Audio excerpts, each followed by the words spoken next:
So, si Cafe Alon po, nagsimula siya noong November 2025. Nagkaroon kami ng idea ng girlfriend ko na what if magtayo tayo ng neighborhood cafe using yung space ng auntie ko na hindi na nagagamit. Ito kasing area na to, dati siyang sari-sari store, naging bakery. Tapos yung may-ari ng bahay, which is yung auntie ko, nakapag-migrate sila yung buong pamilya nila sa Australia. So, more than 10 years na nakatenga. So, naisipan namin na i-pitch sa auntie ko, what if kung rentahan namin yung lugar. Ako, si Robert Nersa Jr., tikman ang aming pagkain na hinubog mula sa Alon, dito sa Mini Gosyo. Ayan, kasama ko na ngayon mga kabarangay, itong ating mini negosyante, Robert Nersa Jr., na nagpa-prepare na ng kanilang mga ino-offer sa kanilang mga kliyente rito. Robert, good morning! Good morning po, Ate Love! Anong meron dito? Anong ipe-prepare? So for today po, gagawa tayo ng omelette buldak. So si omelette buldak, alam naman po natin na nakilala lalo lang sa Fusion Alley. Pero what we want here in Pasig, na hindi na sila lalayo patungo sa Manila para matikman pa yung omelette buldak. So we made our own version with our omelette buldak. Okay, itong pagluluto mo na ito, natutuhan mo dahil nag-cruise ka tama? Yes po, yes po. So doon mo lahat natutuhan itong ginagawa mo ngayon dito sa restaurant? Yes po, bukod doon, nagtrabaho po muna ako dito sa Pasig, sa hotel, which is for almost like 2.5 years din nag-cruise po kami. Ayan, okay, ano nang ilalagay mo? So yan, so naglagay lang tayo ng mantika, nire-heat natin. So, kanina nagluto na rin po kami ng buldak namin. Buldak, ayan. So, ang maganda sa buldak namin, so pwede namin... Actually, yung buldak kasi is a brand ng noodles. Korean noodles. Oo, Korean noodles to. Na creamy to, no? Yes po. Oo, creamy. yan, creamy. So, anong ilalagay mo dyan ngayon, my love? So, what we have here is yung buldak as is. Tapos, ang maganda kasi dito, pwede namin i-adjust yung spiciness depende sa level ng gusto ng kliyente. So, hindi lahat pwede nating ma-adapt kung ano yung gusto nilang Okay. medium level of spiciness. Okay. So, siyempre, buldak, omelette, kailangan natin ng itlog. Correct. So, 2 pieces of egg. Kumusta ang presyo ng mga itlog ngayon? Kaya pa ba? Kaya naman, Yan. Ma'am La. Kasi isa sa mga problema ngayon ng mga Yes, resto even sa cafe. pag-bake. Resto cafe ay yung nangyayaring crisis po ngayon. So naapektuhan sila. Kumusta kayo sa crisis? Okay naman po, Survive. That's survive. nice. That's Yes good po. to hear. Ayan. So makikita nyo ngayon, wiwis na po ng itlog. Okay, ano Yes, susunod pagkawis dyan? Ano natin, susunod mo dyan, bebe? Nag-season lang ako ng salt para additional taste po sa mismong itlog. Then, after reheating the pan, bawasan lang natin ng konti kasi non-stick naman. Yes. Medyo... Basta meron lang mantika at Yes. hindi dry. Ayan. Okay. So, ayan, Robert, Pour na natin. ipo-pour mo na yung itlog. Yes po. There you go. Ayan na yung itlog. Ano ba ang gusto mong ma-attain na ano dyan? Na tekstura, na itsura ng itlog na yan? Tama po, Ate Love. Ang gusto natin dito sa omelette buldak is almost cook yung buong part kasi kung medyo may part na medyo maliquid pa, mas mahirap nating ibigay para sa mga kliyente. So para ma-fold natin, ma-fold natin siya mamaya. Ifo-fold kasi Yes. ito. Wow, excited ako. So kahit low heat lang hanggang sa almost cook na. So yung ganyan, almost pwede na nating ilagay yung mismong yung noodles. Okay. Kasi ilalagay sa ibabaw. Ilalagay po natin yan sa ibabaw. Parang topping. Yes po. Actually, hindi parang topping. Itatop po niya Yan. yung ating noodle. Okay? On the side. Okay. Yan. Yan. So pwede na nating patayin yung heat. Tapos, feeling po sa inside, meron pa tayong Hungarian sausage. Naluto na rin Luto yan. na rin po. Okay. So, hindi na namin pinirito. Yung kanyang dish, magkano yan, Mila? So, ito po, nag-range siya ng 220. Good for how many persons? Pwede na to dalawa, kahit Oo tatlo nga, for sharing. dami Madami na nito. kasi siya. Okay. Yan. And then, saka mo ipo-fold yan ngayon. Saka po doon. natin siya ipo-fold. Talagang parang... Fusion Alley. Oo. Yes hindi, po. parang Japanese inspired. Oo, inspired na Ayan, makikita natin. Okay, wait lang. Dalawa kailangan natin. Oo, para support. Ayan. I will hold that. Sige po. Thank you. Gumagalaw. Okay, 1, 2, 3. Yan. Fold lang natin. Adjust. Yan. Halatang nagluluto talaga si Ma'am Lab. Ayan, so Thank you po. ganito Ayan. po siya i-present. Yes. Okay, so papatay na natin. Patay na yung pan at hindi pa tapos dyan. Okay. Lalagyan na natin siya ng special Eto sauce na, natin. eto na, lalagay na po Eto natin. na yun. Dito muna siya ilalagay Yes, sa ito po ating- yung plate natin. Aha. So, pagkalagay sa plate, Mhm. dahan-dahan. Correct, correct.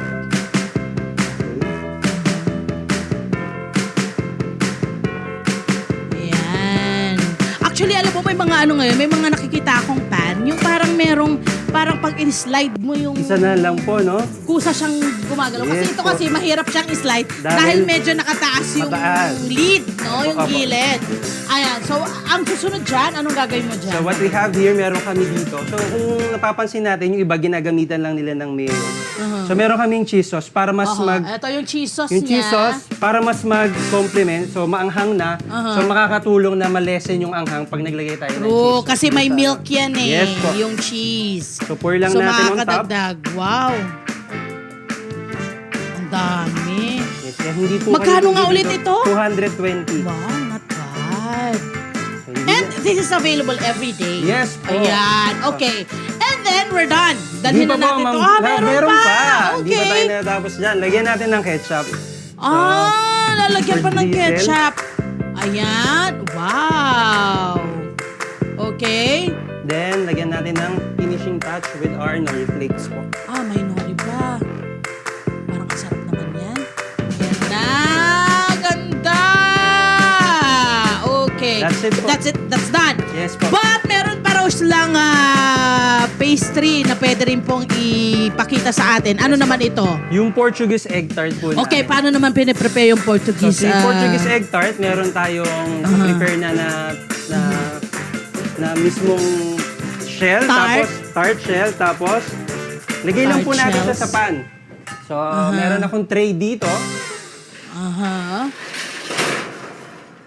Sorry.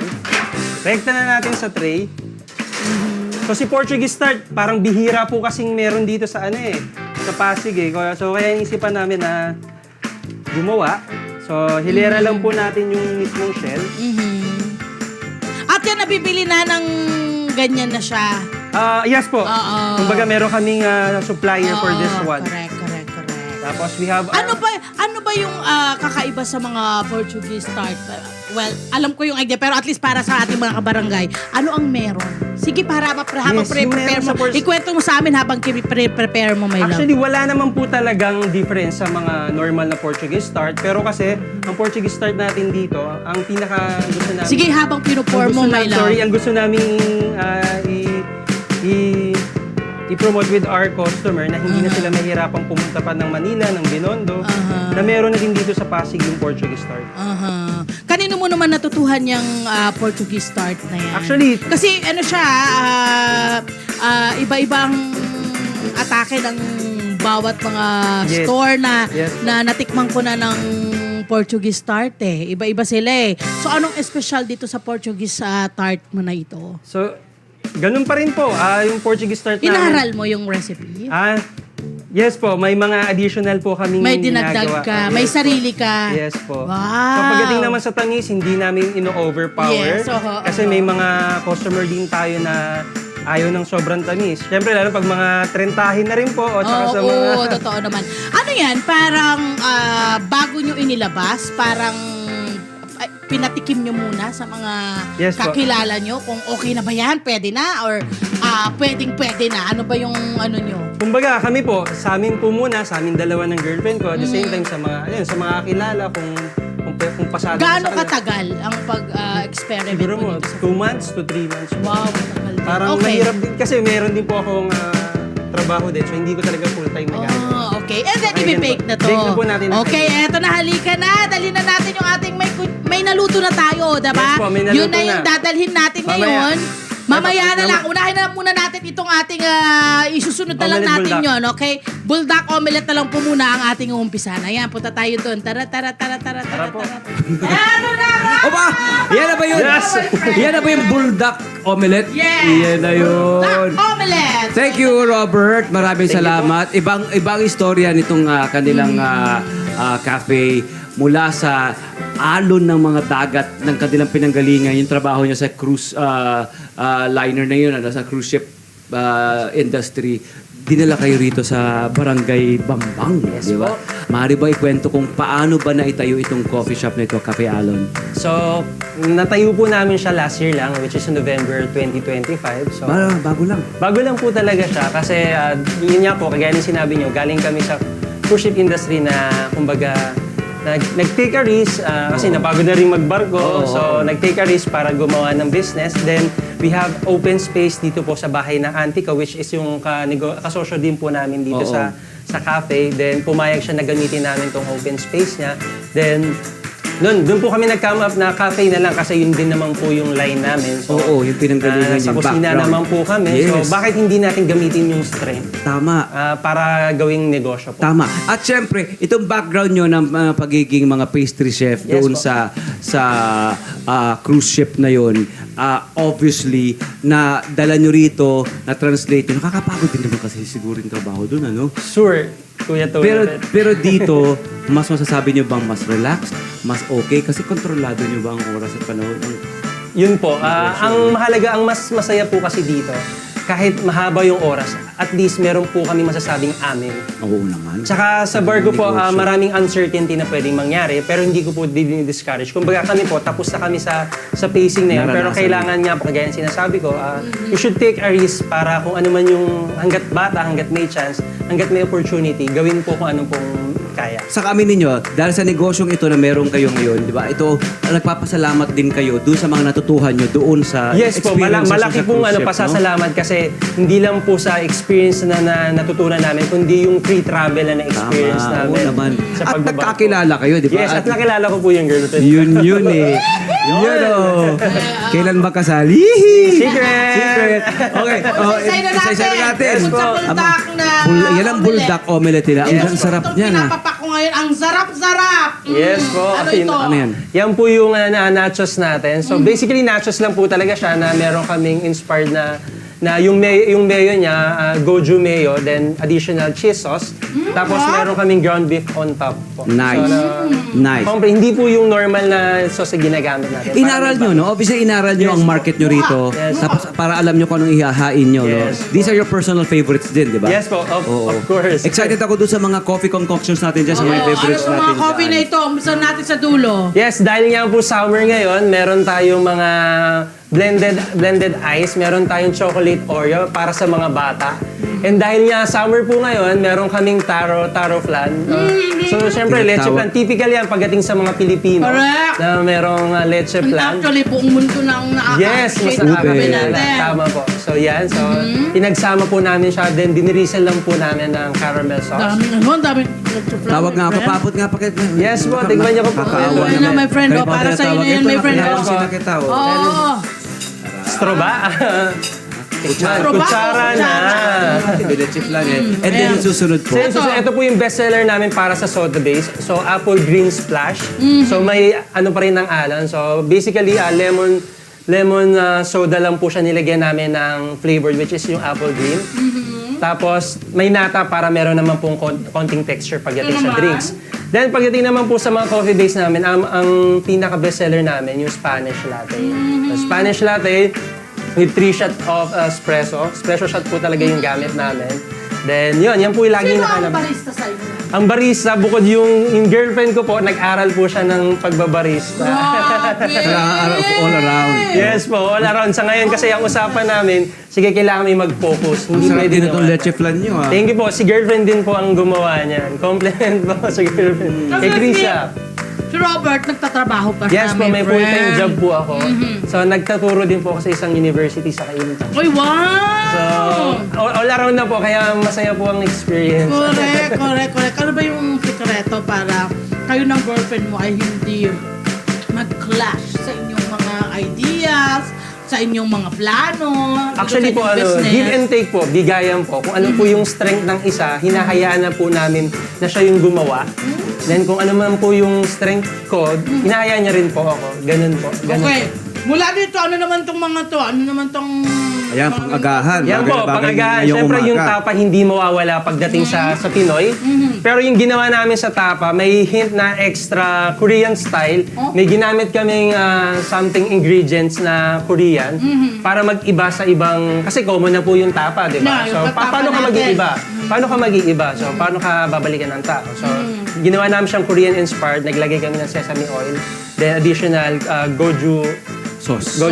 Then, we add Gochujang. with, sesame seeds po. Ito naman, yung kanilang, ito, original na... Yes. Di ba sabi Carbonara. niyo, yung ginagamit May egg nila yolk. mismo, ano eh, Yes. egg yolk. Yes, Sige nga, nakita sige po. nga. Nilagyan po namin siya ng egg yolk para hindi lang po siya typical na cream. So, ang difference po kasi mas nagkakaroon ng texture, mas nagiging creamy po. Yes, Yan, may, tikman natin. may tinidor dito po ito. Pag meron tayong chance makatikim ng totoong carbonara, titikman talaga natin. Yes yan. po. At ito rin, syempre, ang dessert series, kasi nga ang mga pastry chef ang ating mga kabarangay. Ito, you po. may egg tart, to, tinatawag tayo ng egg Yes po. tart. Ito naman ang kanilang Tiramisu. tiramisu. And then this one is Cheesecake, bisco. yung biscoff, di ba? Ito, egg tart, oh. Wow. Magkano ang parang fried mga orders dito sa inyong cafe? At So, nagsisimula... sa food mo na. Sa food po, nagsisimula kami sa 100 to 200 pagdating sa mga pasta. Doon lang po siya nag-range. Hanggang 220 hanggang sa bulldog po. Yun po. Then pag... Wow. Sarap. Kukunin ko lang yun. Ano, musta? Thank you, Kuya. Diba? Thank you. And then yung sa inyong mga coffee, mga drinks. Sa mga drinks, from fruit soda base, nagsisimula siya sa 65 pesos. Tapos, Mura! 65 yan, yung mga small portioning natin. Tapos, hanggang sa 80. Then, pag sa mga coffee base, nag-start po siya ng mga hundreds. 100 to 150. Tapos, sa mga ice blended naman po, may 180 to 220. Sino ang kadalasan yung mga kliyente dito sa inyong cafe restaurant? Yeah, maganda question po. Actually, yung mga neighborhood, which is, yun nga po, neighborhood coffee shop nga po yung namin, tema namin. Yung mga nagtatrabaho po ng midnight. Gustong-gusto po nila yung kape namin kasi yung po yung nagpapabuhay sa kanila para mag-prolong pagdating ng graveyard shift. Tapos, syempre, yung mga katabing Karatiga barangay, pumupunta po dito para ma-experience po. Nakaw naman! Invite mo na! Ang ating mga kabarangay! Yes, mga kabarangay, tikman nyo na ang alon na ihahanda namin dito sa Cafe Alon na matatagpuan lang po dito sa Bangbang. Bangbang Pasig. Nasa tapat lang po siya ng Villarina Building A. Yun po. Yun! Robert, maraming salamat. Maraming salamat po, Ate Love, Kuya Tony Pet. Yes po. Sana ay mas tumago pa ang iyong negosyo at inyong pagsasama ng iyong girlfriend, ha? Hello po mga Kanet 25! Si Kuya Tony Pet po ito mula sa Love, Tony Pet and Everything. For more Love, Tony Pet and Everything updates, just click on our subscribe button and follow us on our Net25 social media pages at Net25 TV and at Net25 Entertainment Facebook. Magkita-kita po tayo!